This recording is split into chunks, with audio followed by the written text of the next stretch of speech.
My name is Lily. I am 27 years old. I live in a small town near the mountains.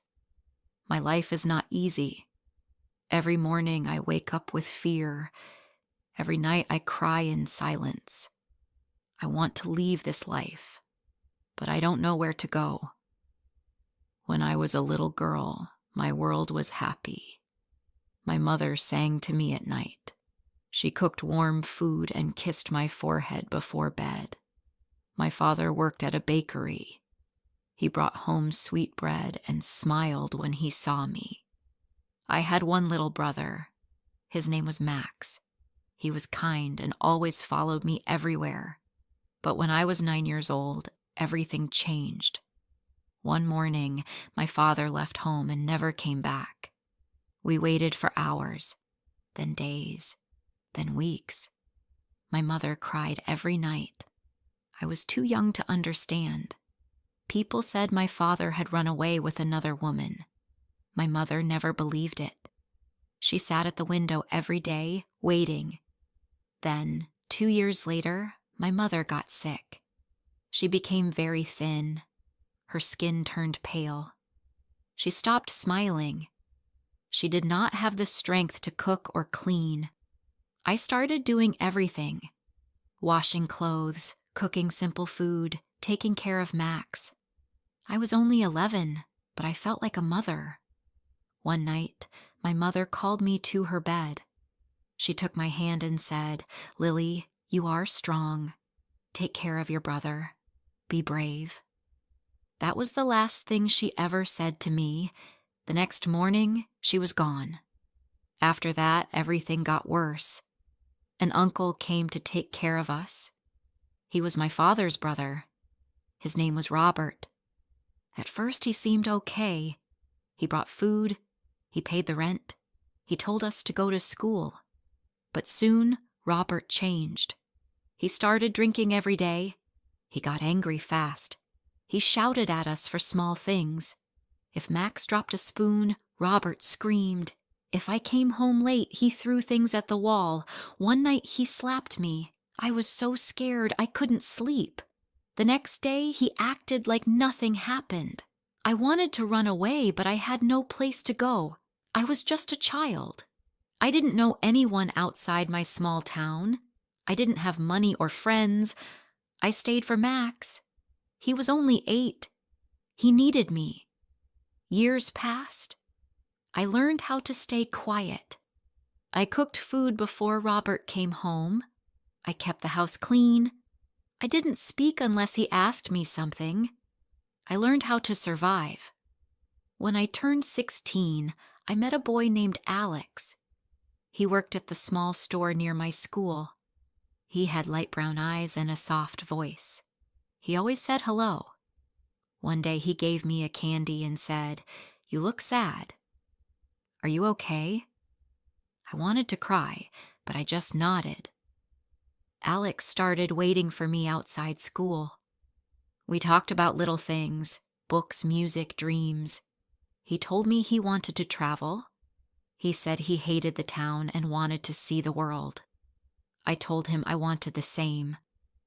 He smiled and said, "Then come with me." At first I was scared, but I wanted to be free. I wanted to feel safe. I told Max I would come back for him. I left a note under his pillow. Then, one cold evening, I left Robert's house and ran to Alex. Alex lived in a small room behind the store. It wasn't big, but it felt like heaven. He made me tea. He gave me a warm blanket. He told me I was safe now. I believed him. For a few weeks, I was happy. We walked in the fields. We watched the stars. We talked about the future. I thought I had found love. But one day, Alex lost his job. He started getting angry. He sat at home all day drinking beer. He said I didn't understand his pain. He said I was lucky to have him. Then one night he pushed me. I fell and hit my head. He said, "I'm sorry. I didn't mean it." I believed him. I didn't want to go back to Robert. I had nowhere else to go. But Alex did it again and again. He became just like Robert, shouting, breaking things, calling me names. I felt small. I felt weak. But I stayed. I thought maybe I could fix him. I thought maybe he would change. When I turned 18, I found out I was pregnant. I was scared, but also happy. I thought, maybe this will change him. Maybe he will love the baby and stop drinking. But Alex didn't stop. He got worse. When I told him I was pregnant, he threw a glass at the wall and said, "Are you trying to trap me?" I cried all night. I wanted to leave, but I had no money, no home, no one to help. One night, he hit me so hard I could not stand. I lay on the floor, holding my belly. I was scared for my baby. The next day, I went to the local clinic. The nurse looked at me and said, "You need help." She gave me a card with the name of a women's shelter. That night, while Alex was asleep, I packed a small bag and left. The shelter was in another town. It was a quiet place with 10 other women. Some had children. Some had black eyes. Some had broken hearts. But they were all like me, looking for peace. I stayed at the shelter until my baby was born, a little boy. I named him Noah. He had my eyes and dark hair. I held him and cried. I whispered, "I will never let anyone hurt you." Life was not easy, but I worked hard. The shelter helped me find a job at a bakery. I made bread in the morning and came back to feed Noah in the evening. I lived in a small room with one bed, one table, and 2 chairs. It was simple, but it was mine. For a while, I felt strong. I smiled more. I took Noah to the park. I read books at night. I didn't think about Alex or Robert. I tried to forget the past. But then, one day, Alex found me. I was walking home from the bakery. I heard a voice behind me. "Lily?" I turned. My heart stopped. It was him. He looked tired. His clothes were dirty. He smelled like alcohol. He smiled and said, "I missed you." I didn't speak. I didn't move. He said, "I changed. I don't drink anymore. I want to see my son." I said, "No." He grabbed my arm. "Please, just once." I pulled away and ran. That night, I couldn't sleep. I held Noah close. I locked the door. I cried in silence. I was afraid again. I went to the police the next day. I told them everything. They said they would help, but I still felt scared. Since that day, I live with fear again. I look over my shoulder. I check the doors twice. I don't let Noah out of my sight. I don't know if Alex will come back. I don't know if he will try to take my baby. I want to be free. I want to feel safe again. But I don't know how. I still go to work. I still smile for Noah. But inside, I feel broken. Some nights I cry when he sleeps. I whisper, "I'm sorry. I wish I was stronger." I don't know what the future will bring, but I hold on to one hope, that one day I will not be afraid anymore. Some days I feel strong. Other days, I feel like I'm falling apart. I try to be a good mother. Every morning, I make breakfast for Noah. He loves toast with honey. He laughs when I make funny faces with his food. His smile gives me hope. But inside, I am still scared. I always check the windows. I always look behind me when I walk home. I moved to a new room in the shelter, but I don't feel safe. I still hear Alex's voice in my head. I see his face in my dreams. I wake up with my heart beating fast. One day, the shelter manager asked me, "Lily, do you want to see a counselor?" I said no at first. I didn't want to talk about the past. I thought talking would make the pain stronger. But a week later, I said yes. Her name was Julia. She had kind eyes and a soft voice. She asked me about my life. I told her everything, from my father to Robert to Alex. She didn't cry. She didn't look shocked. She just listened. She said, "You are brave, Lily. You survived. You are still here. No one ever said that to me before. We met every week." I started to feel lighter, like I was not alone. I learned that it was not my fault. I learned that love is not pain. I learned that I deserve peace. Noah turned 2 years old. He was walking and talking. He called me Mama and kissed my cheek every night. He loved to sing. He danced in circles when I played music. He made the world bright again. One afternoon, I was working in the bakery when a customer walked in. He was tall, with dark hair and kind eyes. He ordered coffee and smiled. The next day, he came again. And again. After a week, he said, "Hi, my name is Daniel." I said, "I'm Lily." He smiled. "I like your smile." I looked down. I wasn't used to compliments. I didn't know what to say. He didn't push.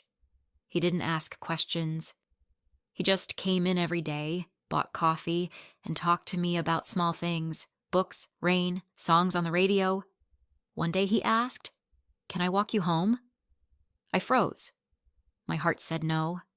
My fear said run.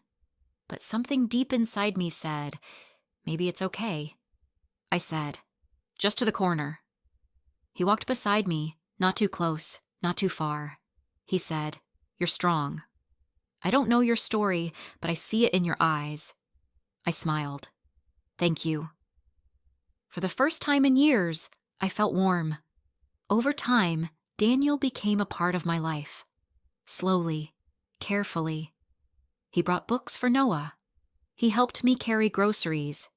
He never touched me without asking. He never raised his voice. He said, "Love is not control. Love is safety." I didn't believe in love before, but maybe, I thought, maybe it can be real. Still, I was afraid. One night, Daniel invited me and Noah to a small park for a picnic. We sat on a blanket. The sun was soft, the sky pink. Noah laughed and chased butterflies. Daniel looked at me and said, "You don't have to be scared anymore."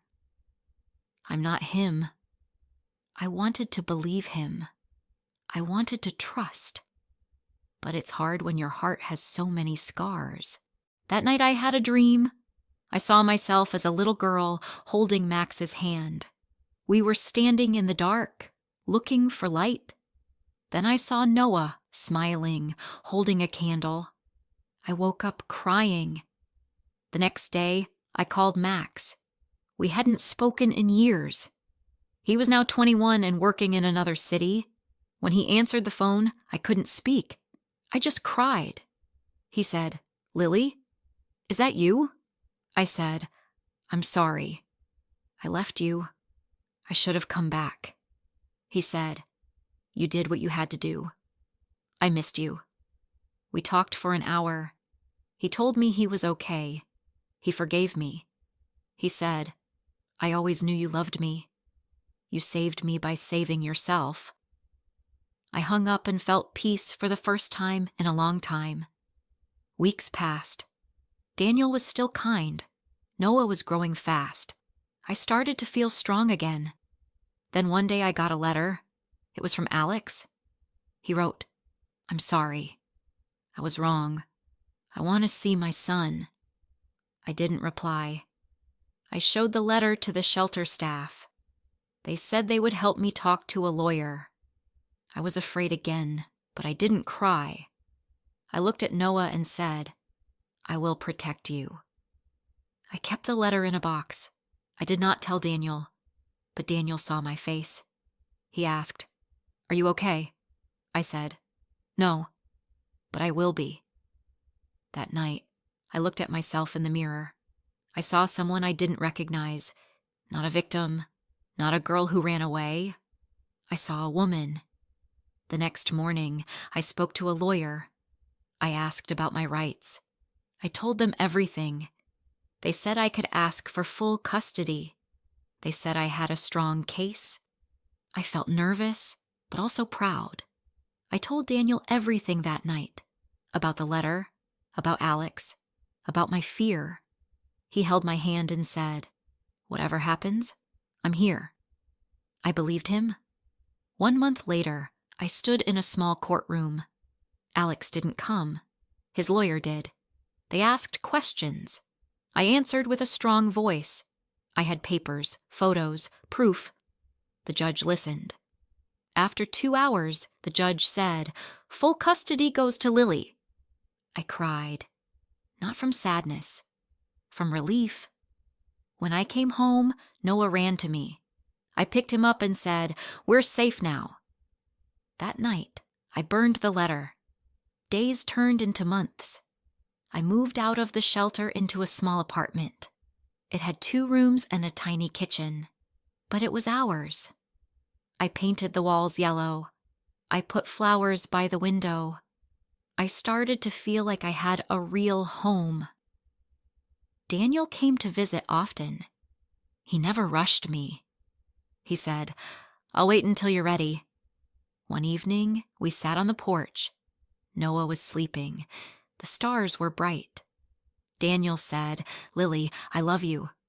Not because of your past, but because of who you are now." I cried, not from fear, from love. I said, "I love you too." It wasn't a fairy tale. Life was still hard. I worked 2 jobs. I had nightmares sometimes. I still checked the locks every night, but I wasn't afraid anymore. I started writing my story. I wanted to help other women. I wanted to say, "You are not alone. You are strong. You can survive." I gave talks at the shelter. I held hands with women who cried like I once did. I said, "There is hope. Look at me." I didn't forget the past, but I didn't live in it anymore. Now, I live for today. I live for Noah's laugh, for fresh bread in the morning, for sunsets with Daniel, for quiet nights and warm blankets. If this story touched your heart, don't forget to like, comment, and share. More emotional and inspiring stories are coming soon.